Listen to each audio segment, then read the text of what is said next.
primarily what is the reset?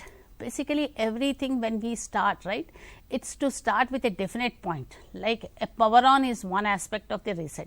Once a power on happens, like you have switched on the power, it's not that all the components have to be operational. There will be few components which will come into the operation and then few of them will be still held in the reset. Okay, reset means it's in a halt state. When again when you actually want to activate it or bring it to an active state, then you will remove the reset and then bring it to an active one. Okay, that is the primary function of the reset. Any processor or any SOC, reset becomes the major thing. Usually in general notion and SOCs, basically reset assertion is asynchronous, but reset deassertion is synchronous. Having said that one, what does synchronous and asynchronous means? Let us first go over that one and then we will come back to what is the reset assertion. Means synchronous means anything which is timed or linked with a clock, that is said to be synchronous. Okay. Anything which is like, if I am on anything which is on its own, which is not linked to anything like any other internal signals or an events, it is said to be asynchronous. Means if two signals are linked with each other, they are said to be synchronous. Like maybe whenever a deassertion or an assertion happens, it actually will be linked to that particular clock. That is where we call reset deassertion has to be synchronous. Means whenever you are removing any reset, clock should be already available. That is what it means. Reset deassertion is synchronous means the clocks are already available when the reset is removed. When you are making a system active, you are ensuring that the clocks are already available and you are going to start. When you want to stop, there is no requirement, abruptly you can stop. And that is where we say resets are asynchronous in their definition. What is the type of resets? Basically, if you look at it, polarity. Polarity means basically based on the polarity. Basically either it is active high or active low. What does it mean is active high means whenever there is a reset operation has to be performed, if the assertion is the, when it is at the logic high state 1, reset is asserted, but by default it will be in logic 0 state.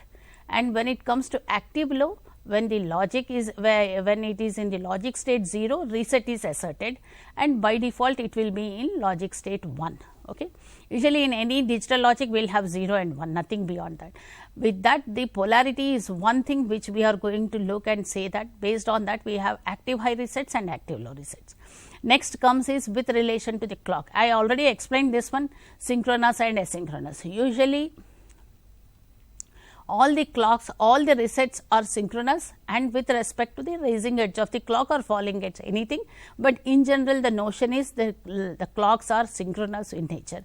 Asynchronous, basically there is no relation to the clock, the reset will be on its own, but usually generally resets when it comes to a system, they are in this one either the, as I indicated at the start, assertion is asynchronous, reset deassertion is asynchronous.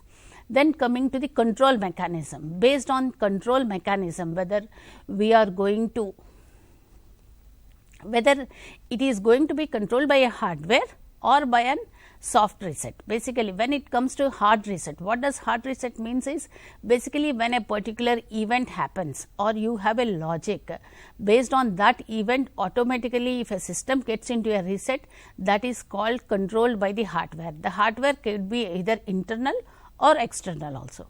And the next one is on the soft reset. What does it mean? Soft reset means when a particular processor or a code wants to put a system in an inactive state, it will assert the reset, means it is controlled by a software program.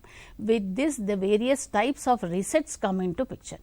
Usually reset is not a one single cycle or a one single clock, whenever it has to be asserted for multiple cycles. What happens is momentarily if you assert the reset, reset is not a signal which can be, it is not a particular to a particular logic, one logic cone.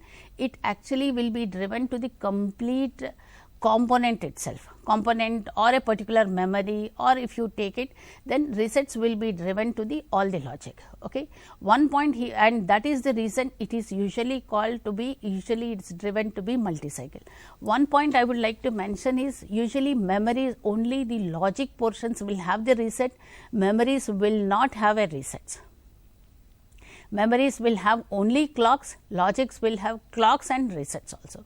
That is how all the SOCs or any design works. That is why when you design a memory, you can have, you will be having without reset.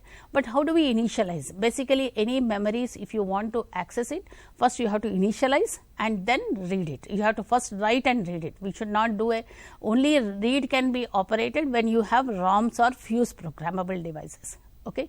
And coming to the normal memories also, you have to first write and then read back the state. When it comes to the logic, you will have a there will be a reset which actually puts it into a default state. Whenever you want to come to a inactive state or an initial state, the reset enables you to come to that state, and that is a very critical one.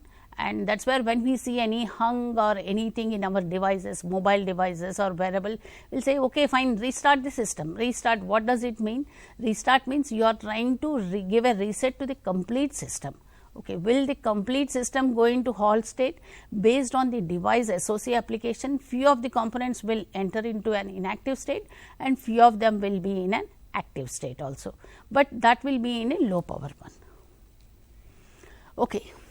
As we said, reset can be, deassertion has to be synchronous. Let me go some details into this one, because why I actually wanted to spend some time on this one is, basically this is not a generic one which is very much application specific. Usually the deassertion reset, every clock will have the reset and the deassertion has to be synchronous. How do we synchronize it? All of you, whenever any signal is transferred from one domain to the other domain, like clock domain, like if you have it one where it is generated in an external clock domain or a different external clock domain, and you are going to consume in a different clock 2 domain, then what happens is you have to synchronize. Okay. That synchronization is applicable not only for the logic thing, but also it is applicable for the resets also. Momentarily you cannot use this resets which are generated in one domain and apply it to the logic which is down this reset out logic, down this logic. Okay. In view of that, what we do is we take the clock, we synchronize with a 2 flop, and then the this will be synchronized with an external one, and you get the reset out which is synchronized. Reset in is actually connected to the input. Clock will be the primary input. This ensures that you have the reset available before you bring the logic to an active state.